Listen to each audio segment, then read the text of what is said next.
Eminem, जिसे लोग slim shady भी कहते हैं, ने हाल ही में अपना नया एल्बम रिलीज किया है जो काफी वायरल हो रहा है। इस एल्बम में एक गाना है जिसका नाम एंटी क्राइस्ट है, जिसे हम मुस्लिम्स दज्जाल से रिलेट करते हैं। म्यूजिक को अक्सर शैतान का एक जरिया समझा जाता है जो लोगों को गुमराह करता है। कुरान में सीधा म्यूजिक का नाम नहीं लिया गया, लेकिन कई उलमा ने लहवुल हदीस यानी बेकार बातों को म्यूजिक से रिलेट किया है।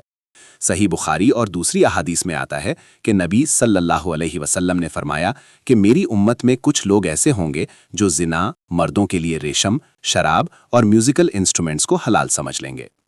अब हम एमिनेम के इस गाने का ब्रेकडाउन देखेंगे, जो एक फॉर्मर ब्लैक मजिशियन ने एक्सप्लेन किया है, जो बाद में इस्लाम कबूल कर चुका है।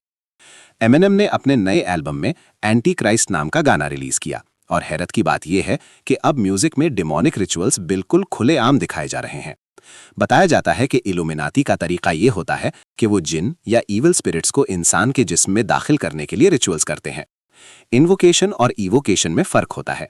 इन्वोकेशन का मतलब होता है किसी स्पिरिट को अपने जिस्म और रूह में दावत देना, जो असल में पोजेशन होती है, जबकि इवोकेशन सिर्फ कम्युनिकेशन होती है, जैसे फोन कॉल।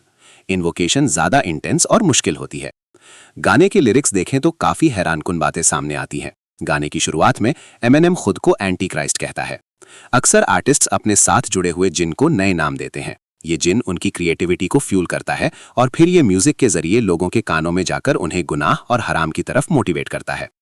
गाने के कुछ हिस्सों में वो खुद को दज्जाल सिस्टम का हिस्सा बताता है। दज्जाल के दो पहलू बताए जाते हैं, एक फिजिकल दज्जाल और दूसरा एक माइंडसेट या सिस्टम जो सोसाइटी में फैल रहा है और लोगों को कंट्रोल कर रहा है।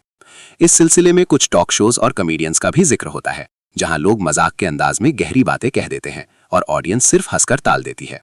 लोग असल बात को समझने के बजाय सिर्फ एंटरटेनमेंट में खो जाते हैं।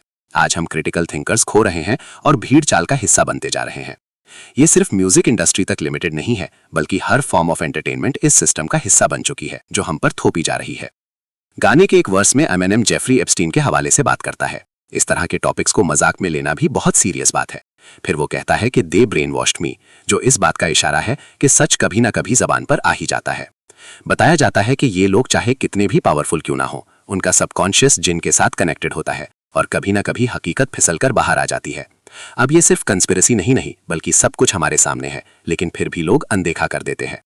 गाने के एंड के करीब वो खुद मानता है कि वो डेविल के कामों को अंजाम देता है। इंसान का डायरेक्ट कनेक्शन शैतान से नहीं होता, बल्कि जिन के जरिए ये सिस्टम काम करता है। फिर डांस विद द डेविल जैसी लाइंस को बार बार रिपीट किया जाता है। ये रेपिटेशन टेक्निक बहुत पावरफुल होती है।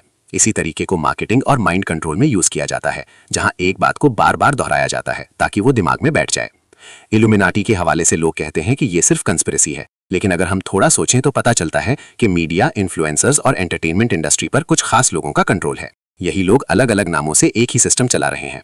इस स्पीकर ने बताया कि इसी रिसर्च के दौरान उसे कुरान और इस्लाम मिला। जैसे जैसे उसने इस्लाम को समझा, उसे सुकून और क्लैरिटी मिलती गई, जबकि दूसरी तरफ मोरालिटी का कॉन्सेप्ट ही खत्म था। वहां यह सिखाया जाता है कि ना कोई अच्छा होता है ना बुरा, जो इस्लाम के बिल्कुल खिलाफ है। इस्लाम यह सिखाता है कि किसी के दुख से फायदा उठाना गलत है। अगर आप किसी को नुकसान पहुंचाकर मुनाफा कमा रहे हो तो वो कभी भी अच्छा काम नहीं हो सकता। यही सोच इन लोगों को अपने ईवल एक्शंस जस्टिफाई करने पर मजबूर करती है। फिर ये लोग अपनी सोच को म्यूजिक के जरिए हमारे बच्चों, औरतों, दोस्तों और पूरी सोसाइटी तक पहुंचा देते हैं। अब वो चीजें छुपा भी नहीं रहे, बल्कि खुलेआम दिखा रहे हैं, क्योंकि उन्हें लगता है कि लोग यकीन ही नहीं करेंगे। लेकिन ये सोच अब बदलने वाली है, इंशाअल्लाह।